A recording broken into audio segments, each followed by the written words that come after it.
Hi friends, എല്ലാവർക്കും പൊടീസ് വേൾഡിലേക്ക് സ്വാഗതം. ഇന്ന് റവ വെച്ചിട്ട് വളരെ എളുപ്പത്തിൽ തയ്യാറാക്കി എടുക്കാൻ പറ്റുന്ന നല്ലൊരു ബ്രേക്ക്ഫാസ്റ്റ് റെസിപ്പി ആയിട്ടാണ് ഞാൻ വന്നിട്ടുള്ളത്. ഇത് നമുക്ക് ഈവനിങ് സ്നാക്കായിട്ട് വേണമെങ്കിലും കഴിക്കാൻ പറ്റുന്ന ഒരു ഐറ്റം ആണ് കേട്ടോ.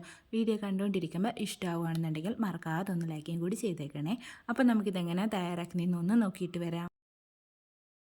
അതിനായിട്ട് ഞാനിവിടെ 1 കപ്പ് അളവിലാണ് റവ എടുത്തിട്ടുള്ളത്. ഞാനിവിടെ വറുത്ത റവയാണ് കേട്ടോ എടുത്തിട്ടുള്ളത്.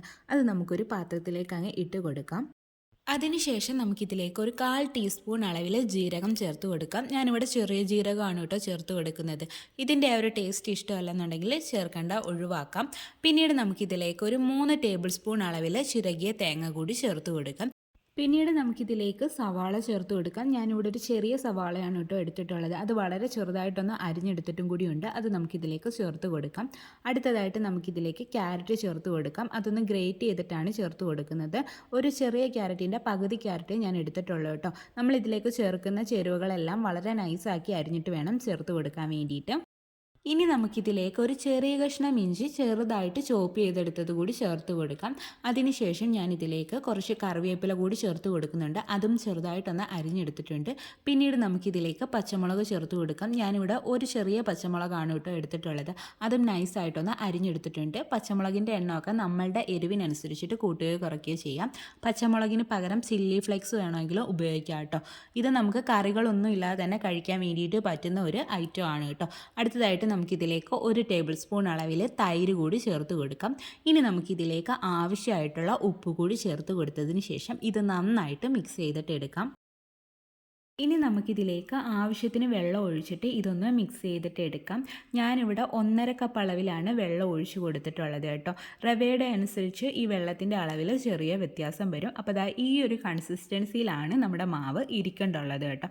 ഇപ്പോൾ ഇത് ഇത്തിരി ലൂസായിട്ടുള്ളൊരു കൺസിസ്റ്റൻസിയിലാണ് ഇരിക്കുന്നത്. പക്ഷേ ഇത് നമ്മൾ ഇനിയിപ്പോൾ റെസ്റ്റ് ചെയ്യാൻ വേണ്ടിയിട്ട് വെക്കുക കേട്ടോ. ഒരു 10 മിനിറ്റ് നേരം ഒന്ന് റെസ്റ്റ് ചെയ്യാൻ വേണ്ടിയിട്ട് വെക്കാം. അപ്പോഴത്തേക്ക് ഈ റവ വെള്ളമൊക്കെ അബ്സോർബ് ചെയ്തിട്ട് കുറച്ചുകൂടി ഒന്ന് തിക്കായി വരും കേട്ടോ.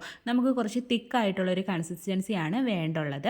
അപ്പോൾ നമുക്കിതൊന്ന് റെസ്റ്റ് ചെയ്യാൻ വേണ്ടിയിട്ട് വെക്കാം.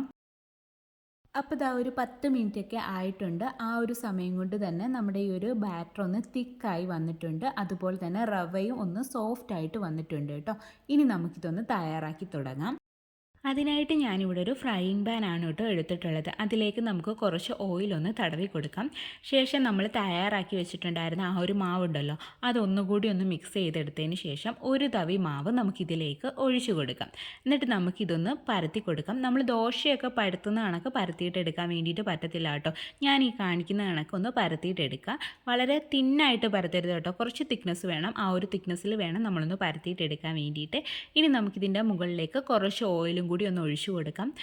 ഓയിലൊക്കെ ഒഴിച്ചിട്ട് നമ്മളൊന്ന് മൊരിച്ചൊക്കെ എടുക്കുകയാണെന്നുണ്ടെങ്കിൽ നല്ല ടേസ്റ്റ് ആയിരിക്കും കേട്ടോ. നമുക്കിതിൻ്റെ കൂടെ കറികളൊന്നും ആവശ്യമായിട്ട് വരത്തില്ല.